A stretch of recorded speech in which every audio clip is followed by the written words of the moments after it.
cyakomeza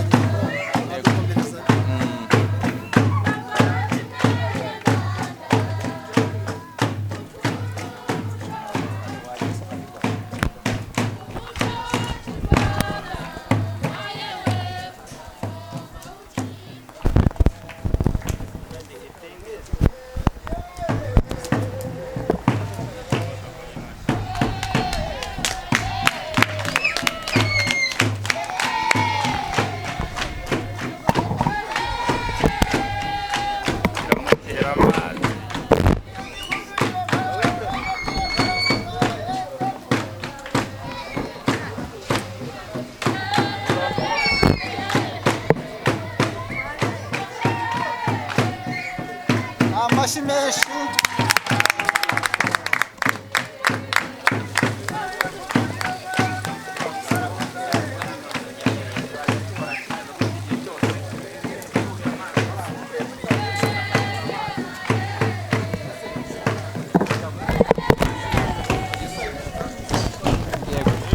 Ari agenda agaruka ya yego nuko bizajya bigenda. Ibi nabikoze rona gifite izahabu nukugira ngo garagaze ko ubuhinzi nabwo busigaye burimo amafaranga muri kino minsi.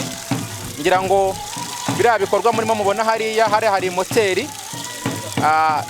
Nagize amahirwe yo kubona inkunga ya Minagiri ya Sayipu yo kumpa ibikoresho byo kuhira, aho mfite rain gun nkagira amamoteri hariya ashobora kuhira hegitari 20 ku munsi. Ndetse ikindi mfasha ni uguha abaturage bo mu karere ka Rwamagana ibigega. Tugiye nkorana n'uruganda rwa Rotaho umuntu mu ikigega amushyirira akarima k'igikoni, noneho nkashyiraho system yo kuhira. Akaba ari ibintu bihoraho kandi bikamufasha mu kubona amazi mu rugo ndetse no mu mirire mibi mu gukemura ikibazo cy'imboga.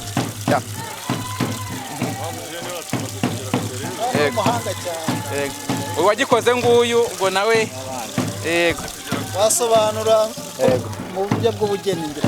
Murakoze no kuvuga ngo kino gihangano ubwo twagikozemo twanagitekerejemo ni mu buryo urabona ko ubuhinzi niyo soko y'iterambere.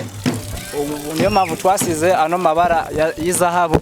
Izahabu ubundi ni ubutunzi, bikaba bivuze na kino ni ururabo, ariko ni ururabo rufite meaning. Nk'urugero urabona yo ubanze kweza ibya mbere, ariko iyo utemye igiti cyongera kigashibuka.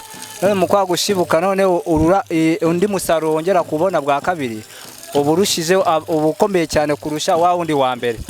Vuga ngo kino gihangano twagikoze kugira tugaragaze yuko ubuhinzi ni isoko ry'iterambere, ni isoko ry'ubukire, noneho cyane cyane kuri twebwe urubyiruko.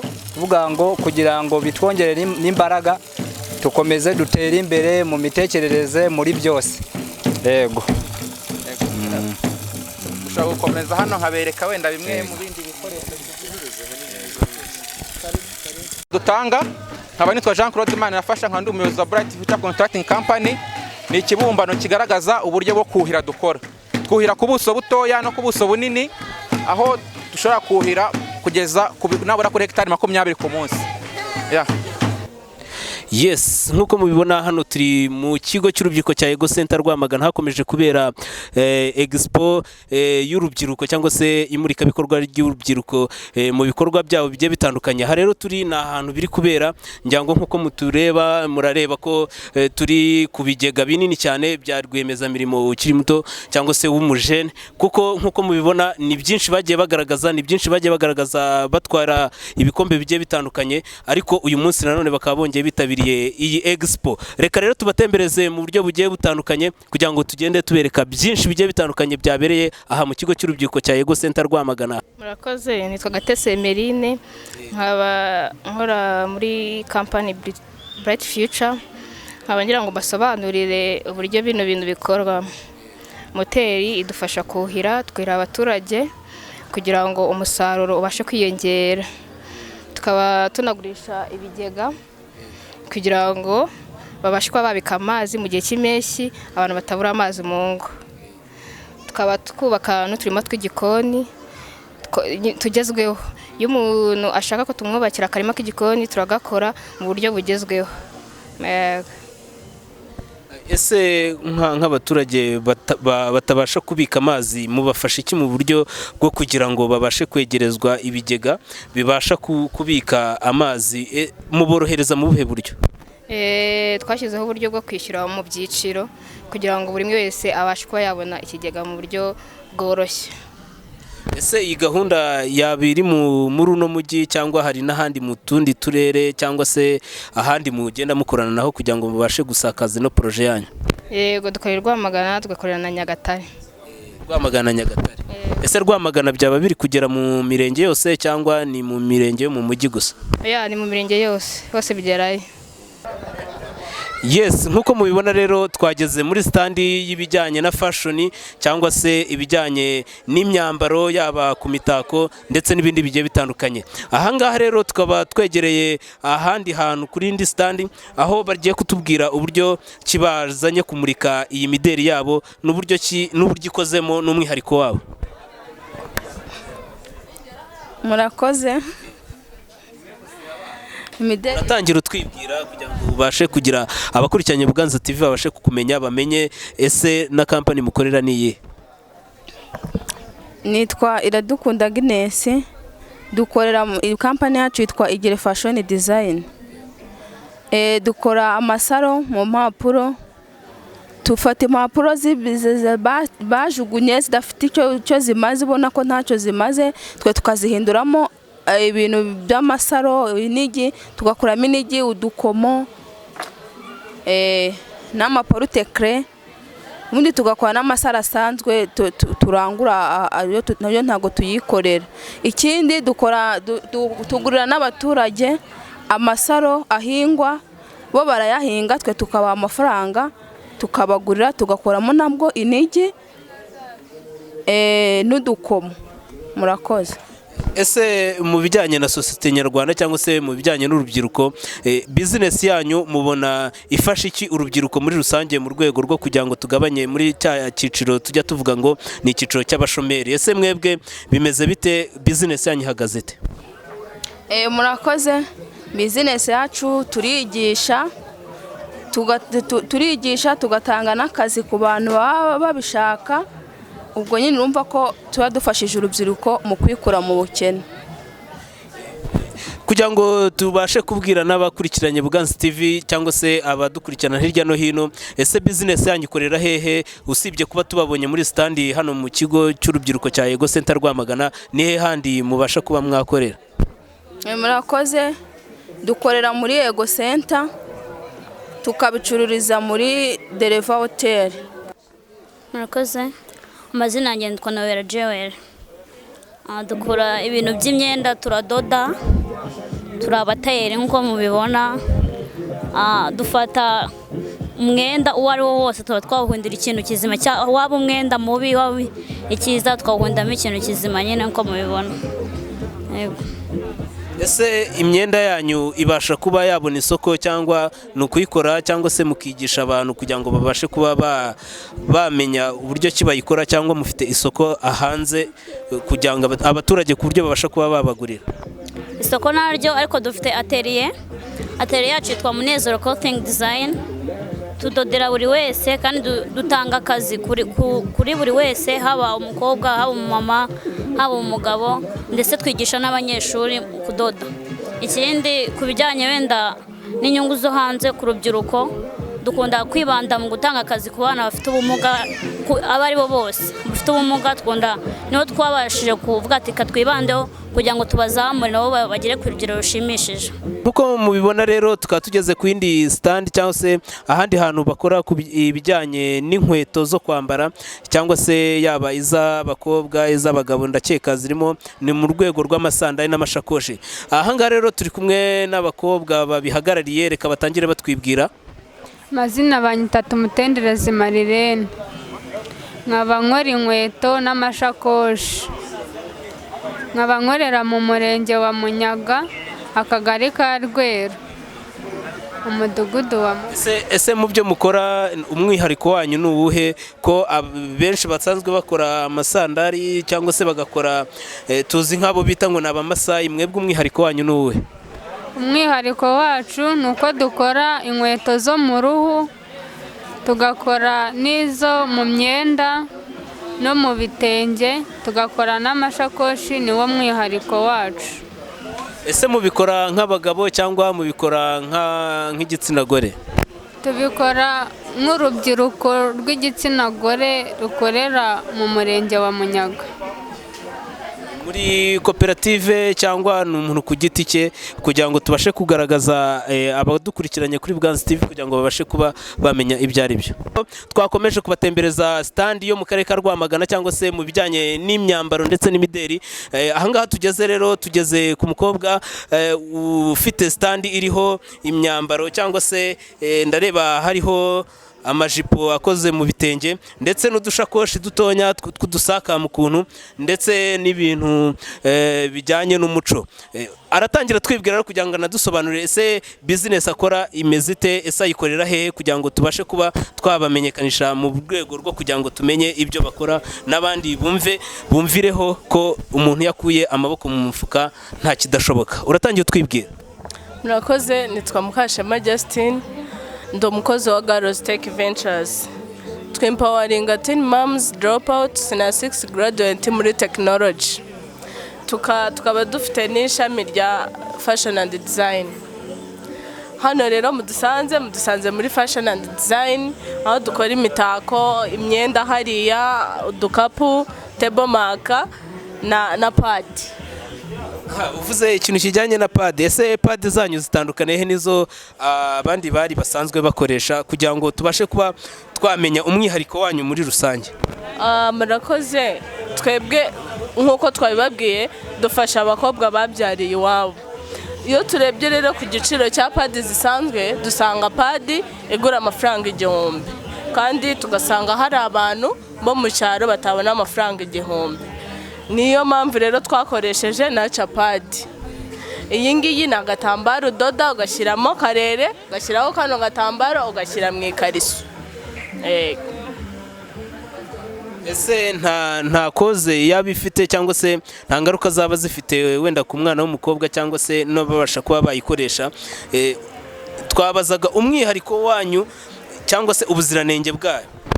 Twebwe nta ngaruka ziteza, kuko iyo ugakuyemo urakamesa ukagakorera isuku ugashyiraho kandi ukagasimbuza kandi then ugakomeza. Umwihariko wacu nuko dukora ibintu biri naturel. Ese namwe mumeze nk'abashinwa, nawe uragakoresha cyangwa ni ukugakora? Nanjye ndagakoresha. Urakoze cyane. Alright, rero nkuko mubibona ni imideri cyangwa se fashion design, aho badukorera ibintu bigiye bitandukanye. Ngira ngo tuzaza kubereka, hari n'amakanzu meza bagiye bakora y'ibitenge, ndetse ubona ko ari made in Rwanda, aho abajene bakomeje kwivana mu bukene bijyana mu iterambere. Alright, reka tujye rero no mu nkweto aho tuzi cyangwa se mu mideri. Nkuko mubibona rero tukaba tugeze kuri stand ijyanye n'imyambaro y'inkweto. Nkuko mubibona ni inkweto nziza cyane zikorerwa hano mu karere ka Rwamagana, by'umwihariko zikaba zikorwa na company bita Kiato Nzuri. Ubu rero nkuko musanzwe mubabona hirya no hino bagenda bacuruza produit zabo, ngira ngo nkuko mubona kuri trade name zabo cyangwa se trademark zabo handitseho Kiato Nzuri Limited. Nkuko mubabona rero bakora utuntu twiza, bakora inkweto nziza y'abagabo cyangwa iz'abagore. Niyo mpamvu natwe tugize tuti reka tubegere tumenye ese bakora bate, umwihariko wabo bate, ese nize ngamba bafite mu rwego rwo kugira ngo bagabanye ubushomeri mu rubyiruko hano mu karere ka Rwamagana. Uratangira utwibwira ndetse unatubwire ibyo mukora n'uburyo mubikoramo. Amazina yanjye ni Barayagwiza Leodomiri. Ifatire. Mfateho.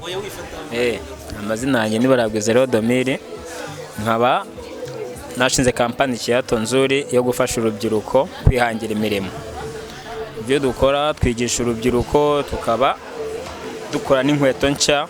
Umwana wese uje kubyiga tumufasha kubyiga vuba, ndetse mu byo akoze byose kugira ngo agire imbaraga, tukajya tumuhembera icyo yakoze. Ubwo ubushobozi bw'amaje kugenda agira experience yo guhembwa amafaranga menshi bitewe n'uko agenda anoza ibintu.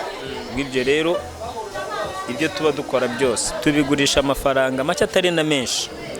Ibyo ubasha kuba yakora ibihenze abamajije kumenya gukora byiza cyane, inkweto nayo mu mushahara uhagije, naho uwiga nayo kugira agire imbaraga agenda afataho make ku cyo yakoze, cyagurwa makeya havaho gura ibikoresho kugira ngo ejo hatabura ibyo yigiraho, uko abandi bigira ku bikarito twebwe tubigishiriza kumwe kugira ngo abashe gutera imbere nawe byihuse.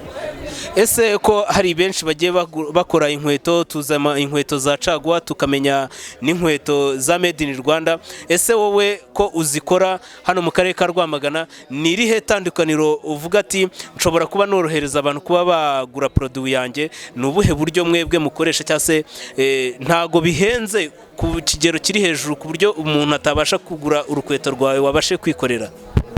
Inkweto yacu ntago ihenze ukurikije uko ibiciro hanze bihenze. Nk'inkweto yo mu iduka ibigura 45,000, kandi twebwe tugezeyo tureba amafashoni aba yasohotse, natwe tukajya kuri internet tukazikurayo. Iyo tumaje kuzikora turayikora kandi kaza isa nayo neza. Ahari igura 45,000 baba bakongeza akaguca 40, ariko iyi ngiyi nyiguhereye 20,000.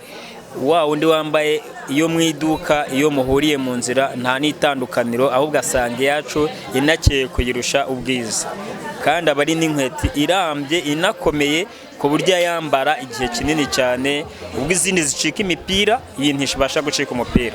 Uyu ni umupira twikorera mu ipine y'imodoka. Uru ni uruhu ku buryo iyi nkweto umuntu yambaye n'umucyo wayo nahaciye ahita yibaza ko atari made in Rwanda, nkuko babazi ko made in Rwanda ari inkweto idashobotse, ari inkweto ya fake, ariko inkweto zacu ziba zikomeye. Abantu bazambaye nabo ubwabo ntago ashobora kuyikoramo ngo ajye kugura iyindi, aragaruka akaduha akazi cyangwa akaturangira n'abandi. Ese umuntu ni iki kimenyetso cyangwa se ni ubuhe buryo mwakoresheje ku buryo umuntu ashobora kuvuga ati iyi ni produit ya Kiato Nzuri cyangwa se ino ni produit y'Abamasayi cyangwa se n'abandi babasha kuba bakora inkweto zigiye zitandukanye? Produit zacu twashyizeho uturango n'amanemero yacu murayabona, tukaguha kariho cyeka wenda nk'iyo wiyiziye ku ruganda. Kandi ikindi cyongeyeho itandukanye imipira yacu ibitandukanye n'iz'abandi, kuko abandi bagura imipira y'imimangazi, ndetse n'abagerageje wenda kutwigana ku mipira y'imikorano haba harimo itandukaniro ko no hari akagarusho dukora ku mupira wacu. Bamwe bashyiramo ibiti, ariko twebwe ntabwo dukora igiti, tuyikora yose ari ipine ku buryo n'itaro yacu idahengama, ku buryo n'umuntu yambaye wese ahita amenya, cyangwa n'uwo tuyihaye yageze ahandi asanga harimo itandukaniro. Urakoze cyane, reka tujye no ku yandi masitani kugira tubashe kumenya ibyo abandi bari kugenda bakora. Urakoze cyane Kiato Nzuri. Aha rero tugeze ku yandi designer, ariko ntago turamenya ayo ariyo. Gusa turabona hari ibintu biri mu bwoko bumeze nk'ari firigo, ubwogero, ntago turamenya ibyo ari byo, baratubwira. Watangira utwibwira mukobwa? Nitwa Umuza Josiane. Josiane, ese wowe hano waje kumurika ubuhe bwoko bwa produit? Iyi product mfite ni lavabo, ubwogero nyine bwo mu ntoki, n'ibikombe n'amasahani. Yego. Ese wabasha kubisobanura kugira ngo tubashe kumenya ni bwoko ki, bikorerwa hehe, ese bikorwa mu biki, kugira ngo tubashe kumenya n'ubuziranenge bwabo? So nge naje mpagarariye uruganda rwacu rwitwa Himaya Business Group Limited, dukorera hara mu murenge wa Kigabiro mu mudugudu wa Biraro. Kuva hano ujyayo ni nk'ibirometero 500. So rero ndakeka ari ibyo, cyete niba ukeneye izindi detail. Ese ni lavabo zimeze zite, zikozwe mu ki? So ntago mwadusobanuriye neza kugira ngo tubashe kumenya ese umwihariko wanyu n'uwuhe? Lavabo zacu twifashisha ibintu dufite hano nyine mu Rwanda. Ntabwo ari nka made in Rwanda, dukoresha ibumba, tugakoresha n'amabuye, tukabivanga nyine kugira ngo tubone iyi final look ureba hano. Niyo tubona.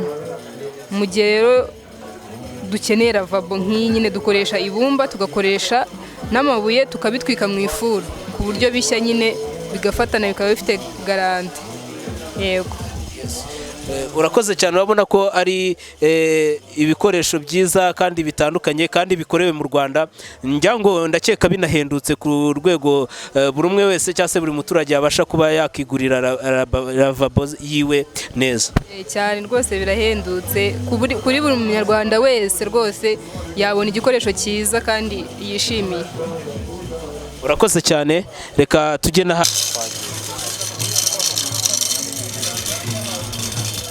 Yes, nkuko rero mubibona aha tugeze, noneho tugeze mu cyo twakita mu gice cyo twakita nkaho ari ubukorikori cyangwa se ubucuzi n'ubukorikori.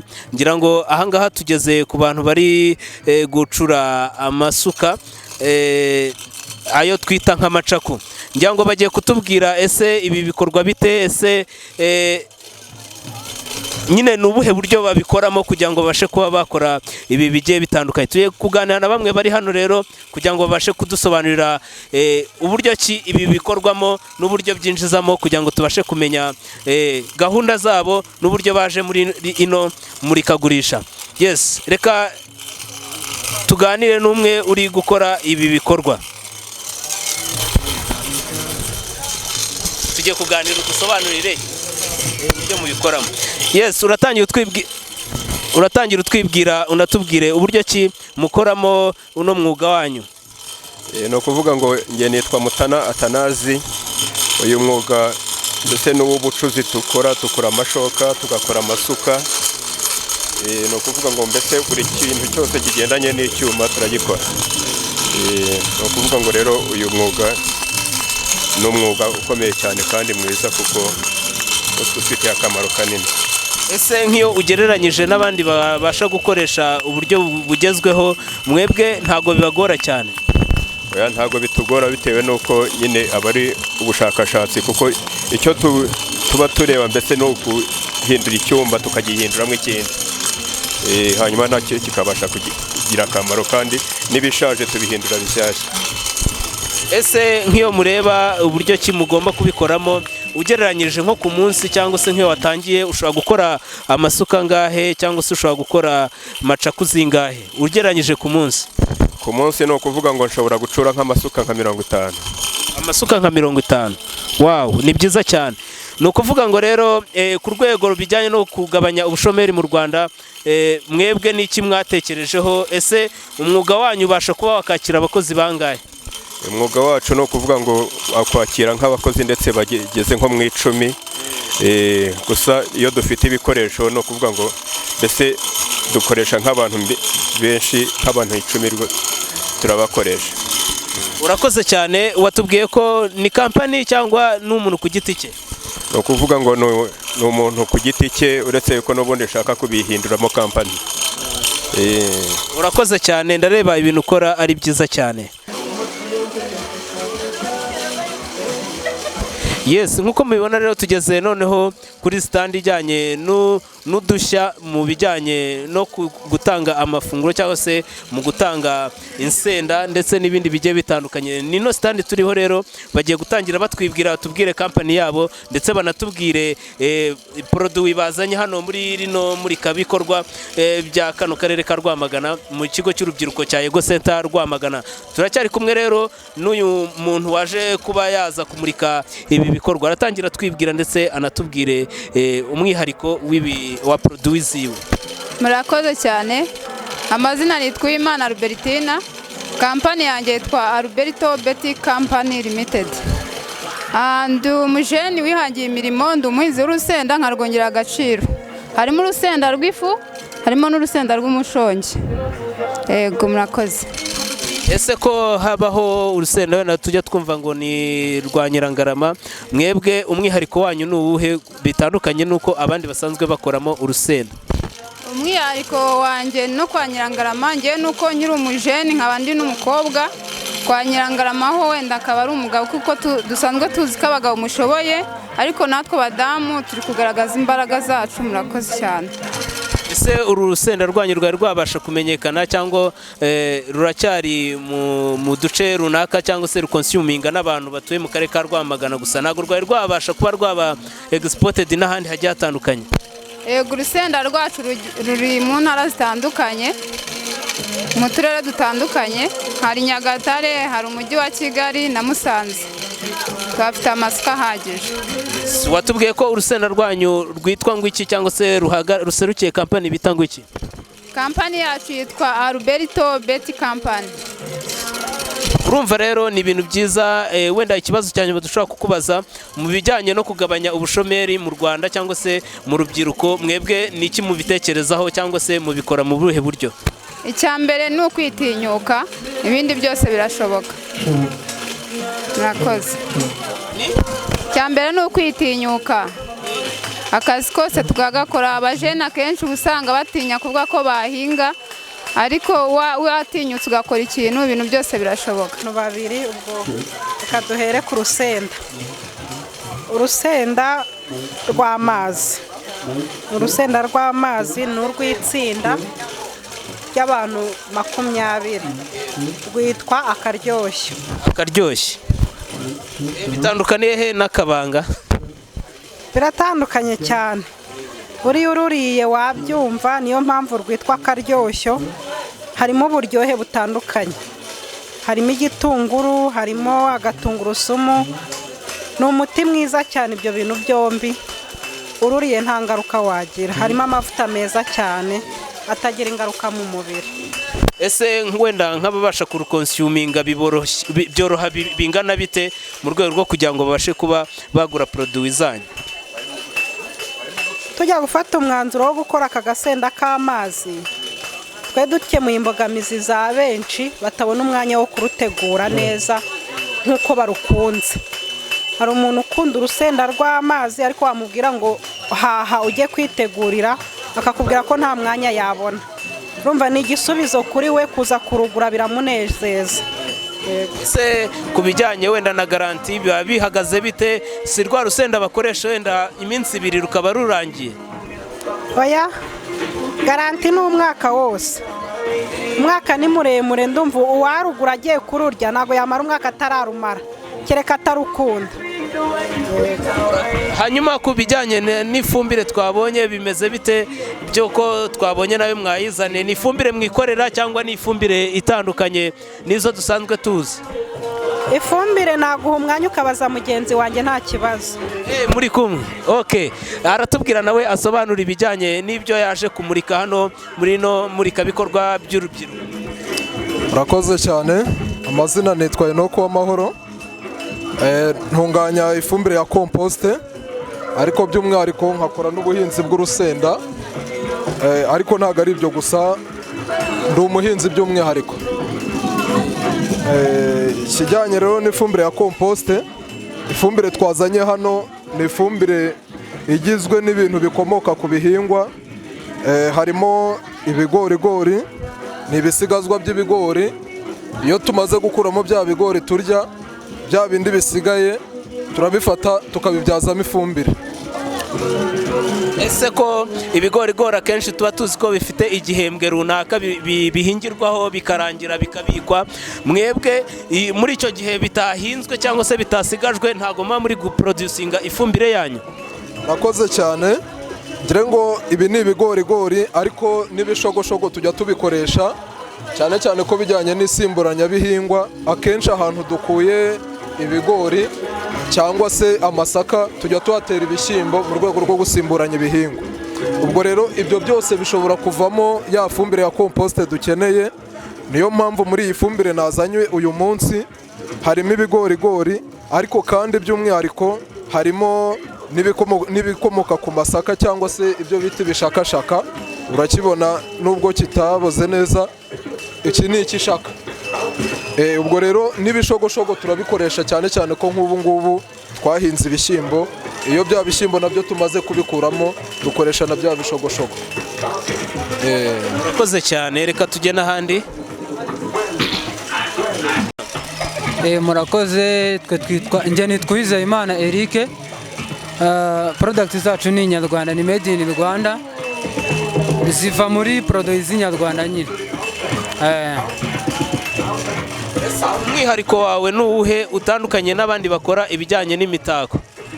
Ku mitako rero hari uburyo imitako yose ibikozwe ari imitako ariko twe tugerageza gukoresha ibikoresho bihendutse kandi ugakora akantu kakagira ubwiza burenze ku buryo umuntu yibaza niba wakoresheje ibintu bihenze ariko mu by'ukuri ntabwo biba bihenze. Ku kijyanye n'isabune nayo isabune abantu benshi bakora amasabune ariko twebwe dufite icyo bita eco friendly, ni produit dushyira mu isabune yacu tuyikora iri naturel, ni natural, tuyikura mu mbuto za coconut. Iyo produit tuyishyira mu ntuza ari nk'umutobe nyine wa coconut tukawushyira mu isabune yawe, ihita aho kugira ngo ize yangiza ibidukikije ahubwo ntabwo ibyangiza nyine irabirinda. Nuko dukora. Iki wakibwirira abakurikiranye Buganza TV ikorera kuri channel ya YouTube channel aho babasha kuba babona ibikorwa nk'ibi ngibi kandi uri umujeni hari abavuga ngo nta kazi bagira, ni iki wabibwirira? Ikintu nababwira uko byamera kose buriya hari umugani bajya bakunda kuvuga ngo igihe ibyo ukunda bitarakunda ntibikakubuze gukora ibikunda akabona niba utabikunda. So rero buri abenshi basoje, buri muntu afite ibyo yatekerezaga kuzakora, by'umwihariko ndavuga ku basoje amashuri, ariko biba byiza iyo ukoze ibiri gukunda muri uwo mwanya hanyuma ibindi nabyo byazakunda ukabijoyininga. Ni ibyo ngibyo. Urakoze cyane. Ahangaha rero ngira ngo ni ibisanzwe ni ku nsenda, ndakeka namwe mucuje urusenda. Ibanga kuri wowe niri? Ibanga no gukoresha urusenda rwujuje ubuziranenge. Ngewe no kuvuga ngo urusenda mfite urunguru ureba nta kindi kintu kivanzemo n'urusenda rw'umwimerere. Ndumva ari wo mwihariko wanjye. Yes, uratwibwira kugira ngo bamenye produit zawe, bamenye n'ahantu zikorera. Nitwa Ernestine Bampire, nuruka mu murenge wa Nzige mu karere ka Rwamagana, ni mu kagari ka Kigarama, mudugudu wa Kajefa, niho ukeneye produit zanjye wansanga.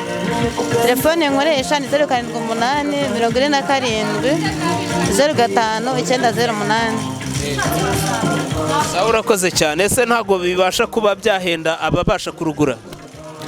Oya, twarebye ku biciro uko bihagaze ku isoko, hanyuma dutekereza ku baturage, natwe twitekerezaho dushyira ku giciro kinogeye buri wese.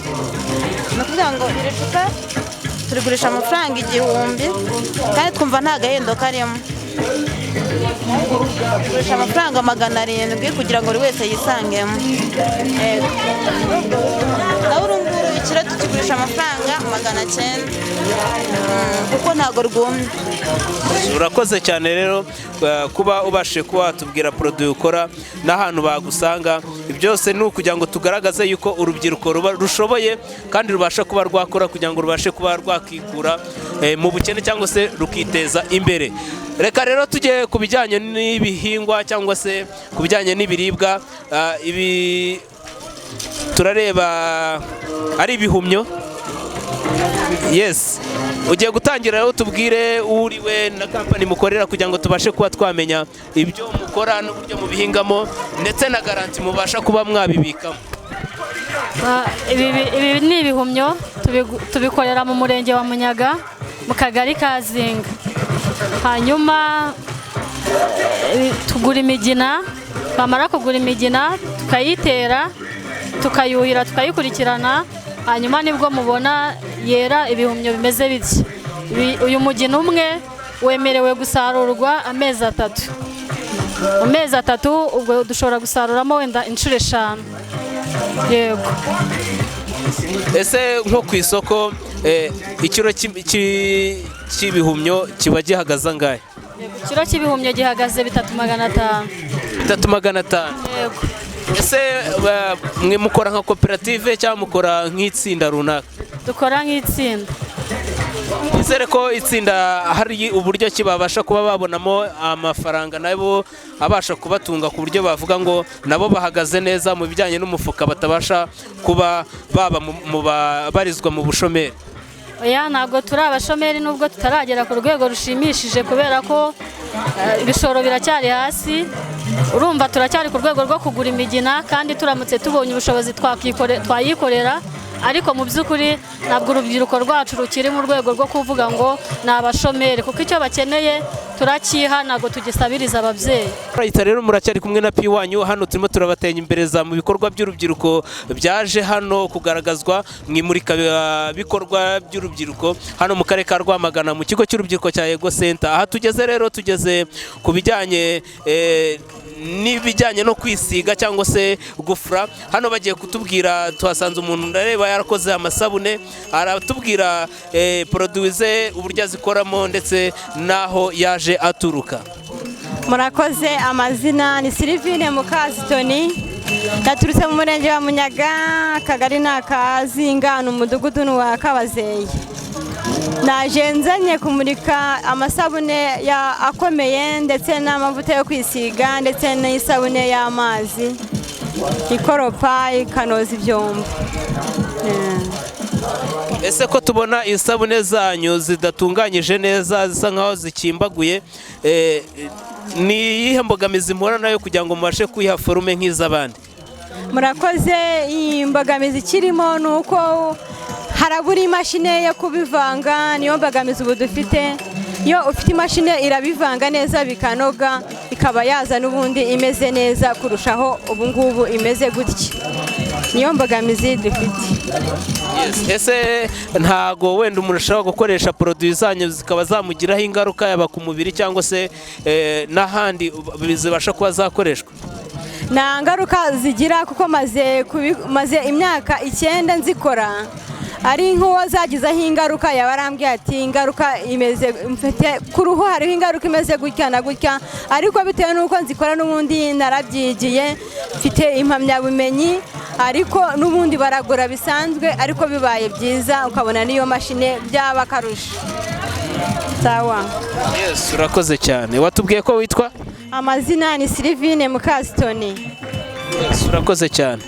Stand ya nyuma nk'uko muri kubireba, tugeze aho hari ibijyanye njyango n'icyo kunywa. Reka batubwire se icyo kunywa cyabo cyitwa ngo iki cyangwa se gikozwe mu ki, kugira ngo tubashe kuba twamenya abanyarwanda cyangwa se abajene bamenye ko ibi bifite bikorwa n'urubyiruko kandi bifitwe n'urubyiruko. Murakoze cyane, nitwa Saleh Ahishakiye and CEO wa Triple T Processing Agency. Muri Triple T Processing Agency dukora product eshatu, harimo ifu y'igikoma ikozwe mu bigori, amasaka, ingano, soya ndetse n'uburo, handi hakaba hiyongereyemo amagi. Hanyuma dufite variety ebyiri, dufite instant flour, tugagira n'ifu isanzwe. Instant flour tuyikoroga mu mazi gusa ashyushye ugahita unywa utarindiriye guteka. Hanyuma tukagira na wine yo mu nanasi. Izi wine nazo zirimo variety ebyiri, hari zisharira n'iziryohera. Hanyuma zose zihuriye kuba zikozwe mu nanasi kandi zikaba zifite alcohol 13. Hanyuma rero kubera ko turi muri satura economy no kwirinda kwangiza ibidukikije, ibiba byasigaye dukora wine turaza tukabikoramo ino detergent, ni isabune y'amazi ikuraho ibizinga ndetse igakura n'ama irritations mu myenda iba yarasigayemo. Murakoze cyane. Yes, nkuko rero mubibona njyango, nkuko mubibona mukabikurikirana kuri Buganza TV, kuri YouTube channel yacu Buganza TV. Nkuko muri kubibona hari abajeni bagenda bakora ibintu bigiye bitandukanye, ibintu byiza cyane bigaragaza yuko abajeni bo mu karere ka Rwamagana bakora kandi bafite intumbero nzima yo kwivana mu bukene ndetse no kwivana mu bushomeri. Nawe rero uri hirya uri hino, icyo wakora nuko watera iya mbere ukajya gukora ugashakisha imirimo ndetse ukihangira imirimo kugira ngo ubashe kuba wakora byinshi bigiye bitandukanye. Reka rero dusoreze ahangaha, ahubwo tubereke n'ibindi mu bijyanye n'ibiribwa. Hano twatuvuye muri standi zari ziri hano mu karere ka Rwamagana ku bijyanye n'ubukorikori, mu bugeni ndetse no mu nganda ziciriritse. Alright, reka rero dukomeze tujye no mu biribwa kugira ngo tubashe kuba twabaha byinshi bigiye bitandukanye. None ugiye kumfatira amana.